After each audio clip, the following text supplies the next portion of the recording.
ভূমাফিয়াৰ দপদপনিত অতিষ্ঠ দক্ষিণ চেঙাবাসী ৰাইজ। বৰপেটা জিলাৰ ব্ৰহ্মপুত্ৰৰ দক্ষিণ পাৰৰ পামপাৰাত অবৈধভাৱে ব্ৰহ্মপুত্ৰৰ বালি খনন বালি মাফিয়া চক্ৰৰ নদীৰ এই বালি খনন কাৰ্যক লৈ জাঙুৰ খাই উঠিছে চেঙা সমষ্টিৰ অন্তৰ্গত ব্ৰহ্মপুত্ৰৰ দক্ষিণ পাৰৰ নৈপৰীয়া ৰাইজ। এফালে ব্ৰহ্মপুত্ৰৰ খহনীয়া প্ৰতিৰোধৰ প্ৰচেষ্টা আৰু আনফালে খহনীয়া সৃষ্টি কৰিবলৈ বালি মাফিয়া চক্ৰৰ বালি খনন। এই খননে তীব্ৰ ভাবুকি কঢ়িয়াইছে পামপাৰাৰ লগতে মৰিচাকান্দি, পূব মহচৰা, কাছুমাৰা, সোণেৰচালি আদি চেঙা সমষ্টিৰ গাঁৱলৈ।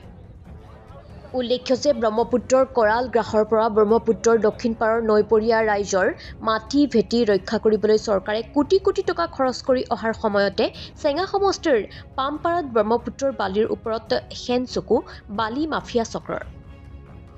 নিজৰ মুনাফা লুটাৰ লক্ষ্যৰে নদীৰ খহনীয়াৰ প্ৰকোপ বৃদ্ধি কৰিবলৈ বালি মাফিয়া চক্ৰই নামি পৰিছে নদীৰ বালি খনন কাৰ্যত। ইয়াক লৈ নৈপৰীয়া ৰাইজৰ লগতে ক্ষুব্ধ চেঙাৰ বিধায়ক আশ্ৰাফুল হুছেইন। আজি বিধায়ক আশ্ৰাফুল হুছেইনৰ নেতৃত্বত শ শ নৈপৰীয়া ৰাইজে ব্ৰহ্মপুত্ৰৰ পাৰত বালি ব্যৱসায়ী চক্ৰৰ বিৰুদ্ধে সাব্যস্ত কৰে তীব্ৰ প্ৰতিবাদ। নদীৰ পাৰতে বিধায়কৰ নেতৃত্বত উলিয়াই প্ৰতিবাদী সমদল। প্ৰতিবাদী ৰাইজে ভূমাফিয়া মুৰ্দাবাদ, ভূমাফিয়াক গ্ৰেপ্তাৰ কৰক, অসম চৰকাৰ হাই হাই, ব্ৰহ্মপুত্ৰৰ নদীত অবৈধ খনন কাৰ্য বন্ধ কৰক আদি শ্লোগান দি পামপাৰাৰ নদীৰ পাৰ উত্তাল কৰি তোলে। ইয়াৰ পিছতে নদীৰ পাৰত হোৱা প্ৰতিবাদী সভাত কোনোপধ্যে পামপাৰাত নদীৰ বালি কাটিব দিয়া নহ'ব বুলি বালি মাফিয়াৰ বিৰুদ্ধে হুংকাৰ প্ৰদান কৰে বিধায়ক আশ্ৰাফুল হুছেইনে। ইয়াৰ পিছতো বালিৰ খনন বন্ধ নহ'লে হাজাৰ হাজাৰ ৰাইজক লগত লৈ ব্যাপক গণতান্ত্ৰিক আন্দোলন গঢ়ি তুলিব বুলিও বালি ব্যৱসায়ী চক্ৰক সকীয়াই দি বৰপেটা প্ৰশাসনক এই খননৰ বিৰুদ্ধে দৃঢ় পদক্ষেপ লোৱাৰ আহ্বান জনায় বিধায়ক আশ্ৰাফুলে। News desk report, the news 24।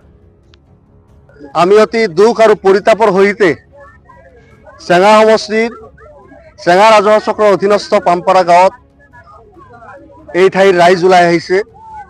দেখা গৈছে যে বিগত কিছুদিনৰ পৰা এই ঠাইত নদীৰ পাৰৰ পৰা বালিসমূহ ৰাতি ৰাতি ডাম্পাৰ, জেচিপি, পকলেন লগাই একাংশ দুষ্ট চক্ৰ ইয়াৰ পৰা খনন কৰি লৈ যায় আৰু কামৰূপ জিলাৰ বিভিন্ন ঠাইত বিক্ৰী কৰে। এই কথা তেওঁলোকক বাধা আৰোপ কৰা প্ৰশাসন, থানা, চক্ৰ বিষয়া আদিক ইতিমধ্যে অৱগত কৰা হৈছিল। কিন্তু তাৰ পিছতো এই খনন আৰু যাৰ কাৰণে খননৰ বিৰুদ্ধে আজি ৰাইজ তেওঁলোকৰ মনৰ কথা শুনিবলৈ ইয়াতে আমন্ত্ৰণ জনাইছে যে আচলতে আমাৰ সমস্যাটো, ৰাইজৰ সমস্যাটো আমি এজন জনপ্ৰতিনিধি হিচাপে শুনিব লাগে। মই ইতিপূৰ্বেও জিলা আয়ুক্তক এই সংক্ৰান্তত, লোকেল থানাক এই সংক্ৰান্তত মৌখিকৰ উপৰিও চিঠি দি তেওঁলোকক অৱগত কৰা হৈছে আৰু এই খনন কাৰ্য বালি খনন কৰি ভৱিষ্যতে গৰাখহনীয়াক উদগনি দিয়া কাৰ্যক মই বন্ধ কৰিবলৈ দাবী জনাইছোঁ। আৰু আজি ৰাইজৰ সন্মুখত তেওঁলোকৰ প্ৰতিবাদী কাৰ্যসূচীত অংশগ্ৰহণ কৰিও মই একেটা কথাকে ৰাখিছোঁ যে পামপাৰা অঞ্চলত অৰ্থাৎ চেঙা সমষ্টিৰ নদীৰ পাৰৰ পৰা এক বেলচাটো দূৰৰ কথা, এক চামুচ বালি কাটি লোৱা মানি লোৱা নহ'ব। এয়া আমাৰ স্পষ্ট দাবী।